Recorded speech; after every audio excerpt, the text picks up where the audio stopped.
I'm going to bet on something that you are one of the many people that has watched countless YouTube videos, read a bunch of books, or finds yourself scrolling on Instagram on channels all about nervous system regulation. How to regulate yourself, keep yourself regulated, somatic exercises, which I have made some on this channel for. But here's the truth, especially for women, we are focusing on the wrong thing when we constantly send people and receive this message of that we should always be regulating our nervous system. I'm gonna let you in on a secret. Nervous systems are not meant to be constantly regulated. And the message that we're receiving is very rooted in patriarchal culture and does not make room for women's voices.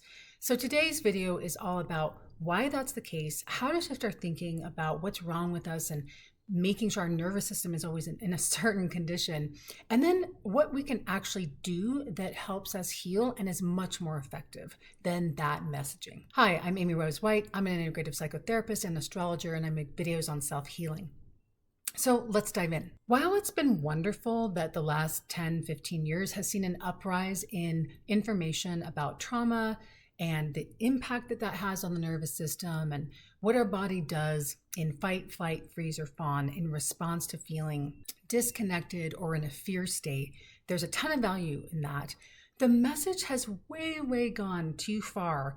The pendulum has swung, so to speak, in the vein of this belief that we should constantly have a regulated nervous system. That is essentially the underlying message, right?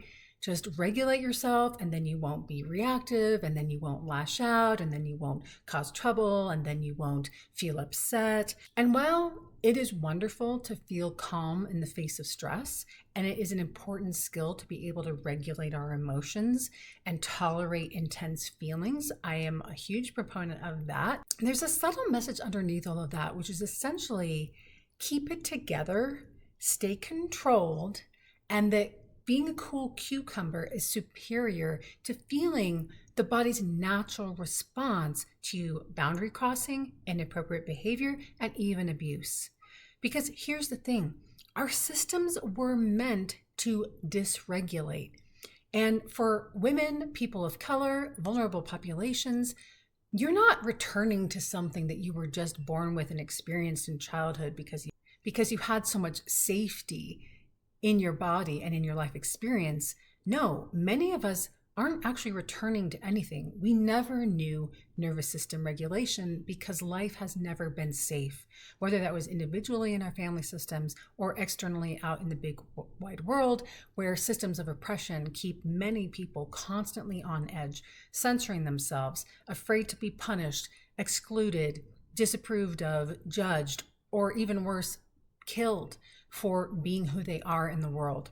It is not normal for a body in that experience to be regulated much, if any, of the time. So the message is deeply flawed because we're not taking the cultural and historical context of the people that we're trying to get regulated. Now, am I arguing that we should just be running around like a chicken with our heads cut off and overwhelmed and not be able to manage our emotions or be lashing out or be disassociated all the time? No, of course not. That's not what I'm saying. But I do think it's really important that we change this conversation to include marginalized voices and the real lived experience for most of us, especially women and women of color, that there isn't this safe place to return to. If you've experienced racism and oppression your entire life, if you've been made to feel small, stupid, dumb, unimportant, made to be a sexual object, these are things almost all women have experienced their entire lives, almost to the point that we're not even aware of it sometimes until we deconstruct some of that stuff. There isn't a place to return to. So we're actually learning, finding safety in our bodies for the first time when we do trauma healing work. The other thing that's so important to recognize is that dysregulation is the appropriate response to threat, perceived or otherwise. So when you meet someone and you're attracted to them, but then you feel this pit in your stomach and they make eyes at you or they text you one day and then they disappear and you feel anxious and you start telling yourself, I need to regulate myself. I need to do my breathing. If I just do my exercises, it'll be okay. Or I've even had clients tell me, well, I want to let this person who harmed me back in my life just to prove to myself that I've healed. No, no, no, no, no. No. When we feel anxious, that pit in our stomach, when we feel skin crawling, when we can't sleep, it's our body telling us some very important information.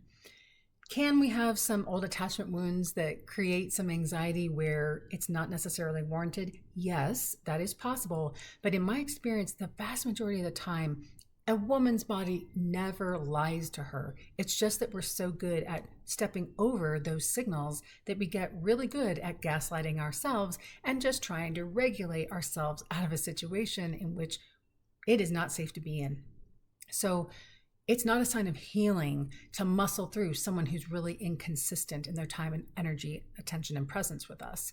It is not healing to somehow be immune to abusive, manipulative, or otherwise harmful behavior. It is not a badge of honor to not flinch when someone goes to hit you, whether that's literally or metaphorically. That's not the goal. And I think that the regulation, nervous system, trauma healing community and culture, which is largely driven in literature and well-known bodies of work, like in best-selling books by white men, to overemphasize this idea that if you're healing, you're regulated all the time. So here's what I want you to hear. Dysregulation is important data that your body is sending you that I want you to stay with. Feel all the way, stay in your breath, notice that your body is trying to tell you something, and take the time to listen. Don't override it. Don't step right into regulation activities. Now, there are caveats, of course. If you are starting a new job and you just find yourself, on the hamster wheel of self-criticism and fear and anxiety, yes, there's probably some separating from parts and breathing and connecting to what the fear is and finding safety in your body where you might be having a part tell you that there's an emergency right now. Yes, there is a time and a place to do that kind of regulation work. But I mostly find people thinking that they should be regulating themselves in interpersonal relationships and environments where feeling dysregulated is very important, either because there's something not okay in what's happening here and now, or there's something from the past where there's an unprocessed emotional cycle that is asking us for completion. And either way, what matters is that we allow and listen to the voice of dysregulation in our bodies, and we watch it with compassion and love. And we bring listening to it rather than a sense of managing it, controlling it, so that we can be calm and flat-lined. Especially for women, our hormones literally change during the day, much less the month. And what that means is that, like the moon, which in astrology, the moon rules the female reproductive and endocrine system, the very thing that is natural to us, which is change and responsiveness and receptivity and sometimes wild fluctuations, which are not always that fun for us either, is the very quality that gets demonized, not only in culture in general, but in mental health. And this is how we unpatriarchy, mental health, self-help, spirituality, and the transformational space in general. We have got to normalize strong emotional responses and not rush to regulate them all the time. So let me know in the comments below. What have you heard? What's the messaging about regulation that you've received? And how do you relate to your nervous system in a way that is welcoming and kind rather than judgmental or harsh? Or where are you on that journey? If you like this video, check out these two above me, and I'll see you in the next one. Bye for now.